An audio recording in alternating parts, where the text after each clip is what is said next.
అండి, అందరికీ welcome to my channel అండి.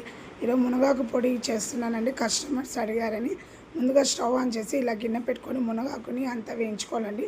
మునగాకుని నేను ముందుగానే కడిగి వాష్ చేసి ఇలా ఆరబెట్టుకొని అంతా ఇది చేసుకున్నాక ఎండిన తర్వాత మునగాకు వేయించాను. పచ్చిది కూడా చేసుకోవచ్చు, కానీ నిలువ ఎక్కువ రోజులు అందుకే ఎండిది వేస్తున్నా. ఇలా మునగాకుని అంతా ఫ్రై చేసి పక్కన పెట్టుకున్నాను.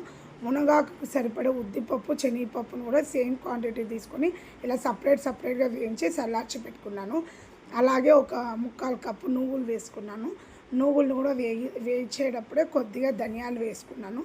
ఈ ధనియాలు కూడా మొత్తం ఫ్రై అయ్యేటప్పుడు కొద్దిగా ఒక స్పూన్ అంత జీలకర్ర వేసుకున్నాను. జీలకర్రతో పాటు కొద్దిగా రుచికి సరిపడే చింతపండు అండి. చింతపండుతో పాటు కొద్దిగా ఇంగువ వేసి అన్నిటిని బాగా వేయించుకోవాలి. డ్రై రోస్ట్ మాడకుండా చూసుకోండి. అవన్నీ చల్లార్చి పెట్టుకున్న తర్వాత మునగాకు పొడికి సరిపడేంత ఎండుమిరపకాయలు కూడా వేయించి పక్కన పెట్టుకున్నాను. ఎండుమిరపకాయలు వేయించేటప్పుడు లైట్గా ఆయిల్ వేసుకోండి. అవన్నీ చల్లారిన తర్వాత ఇట్లా మిక్సీ జార్లో మునగాకుని ఫస్ట్ పౌడర్ చేసి మళ్ళీ ఎండుమిరపకాయలు వేసుకొని తర్వాత ఉద్దిపప్పు, శనగపప్పు మనం ఏవైతే వేయించి చల్లార్చో అవన్నీ వేసి కొద్దిగా సాల్ట్ వేసి ఇలా మిక్సీ పట్టుకోవాలి. మిక్సీ పట్టుకుంటే ఇలా నైస్గా అవుతుందండి. మీరు కావాలంటే కొబ్బరి, పల్లీలు కూడా వేసుకోవచ్చండి.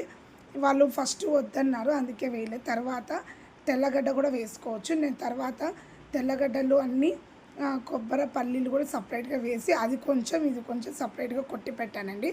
దాంతోపాటు శనగగింజల పొడి అడిగారు, అది కూడా కొట్టి పెట్టానండి. Thanks for watching.